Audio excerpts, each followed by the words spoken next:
তাহলে সেটি কিন্তু প্রথমে কি হয়, ওই ঠিক তেমনই রস কষ এসব কিছু বের হয়, পরে গিয়ে দেখা যায় যে ওখানে আক্রমণ হয় এবং ছত্রাক ভাইরাস ব্যাকটেরিয়ার আক্রমণ হয়, ও ওই জায়গা থেকে চামড়া উঠে যায় এবং এটা শুকাতে শীতকালে অনেক বেশি সময় লাগে, গরমকালে একটু কম সময় লাগে। অর্থাৎ মানুষ যেমনি প্রতিক্রিয়া জানায় তার পাশাপাশি সে কি করে, সে তখন কান্না করে শোনা যায়, সে যখন কথা বলে শোনা যায়, সে চিৎকার করে প্রতিবাদ করে শোনা যায়, তার হাত পা চলে, সে তখন প্রতিবাদ সে ভাষায়ও জানায়। কিন্তু গাছ ওই এক জায়গায় দাঁড়িয়ে থেকে তার জীবন পর সে কষ্টকে বহন করতে থাকে। আমরা গাছের এই কষ্ট থেকে গাছকে মুক্তি দিব, পরিবেশকে উন্নত করব, নিজের প্রতিবেশকে উন্নত করব, এদেশে পারিবারিক পরিবেশগত যে সমৃদ্ধি সেটি আমরা অর্জন করব। এই প্রত্যয়ে আজকে আপনাদের মাঝে আমরা এসেছি। আমি আশা করব একদিন সেদিন আসবে যেদিন আপনারাও আমাদের কাছে যাবেন যে অমুক জায়গায় এতটা অত্যাচার হয়েছে গাছের উপরে, সহযোগিতা করেন, আমরা আপনাদের সাথে প্রোগ্রাম করব এবং সেখান থেকে গাছকে আবার আমরা ব্যারেক মুক্ত করব। এই প্রত্যাশায় আমি আজকে আমার এই দুটি কথা শেষ করলাম। ধন্যবাদ।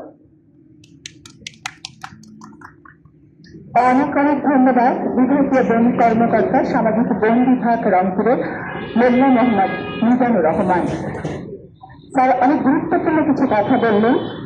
আমার সে বলতে ইচ্ছে করছে এভাবে, বাঁচাও বাঁচাও আমার গায়ে আর একটু বেশ লাগিও না, আমি ব্যথা পাবো, আমি অনেক কষ্ট পাবো, আমার ব্যথা লাগছে। এভাবে যদি গাছ বলতে পারত তাহলে গাছের গায়ে আর কিন্তু কেউ লাগাতে পারত না। আসুন আমরা এই পরম বন্ধুকে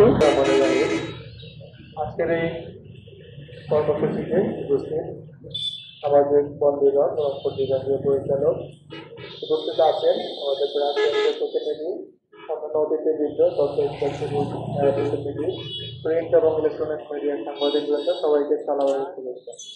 আমি একটু ভিন্নভাবে শুরু করতে চাই। যদি বলি যে বিজ্ঞানের এখন পর্যন্ত যত অগ্রগতি হয়েছে, সবাই একমত যে পৃথিবী একমাত্র গ্রহ যেটাতে প্রাণীর বসবাস করার মতো অবস্থা পরিবেশ, অর্থাৎ সবুজ গ্রহ একটাই, সেটা হচ্ছে পৃথিবী।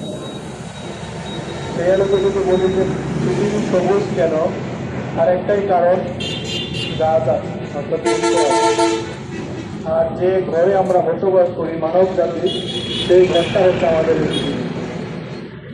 সেই অর্থে আমরা আমাদের ঘর যেরকম পরিষ্কার রাখি, বসবাসযোগ্য রাখি, কেন রাখি, সেটা আমাদের প্রয়োজনে রাখি। আমাদের ঘরটা যদি আমরা পরিপাটিত বসবাসযোগ্য না রাখি তাহলে আমাদের নিরাপত্তা বিঘ্নিত। ঠিক তেমনি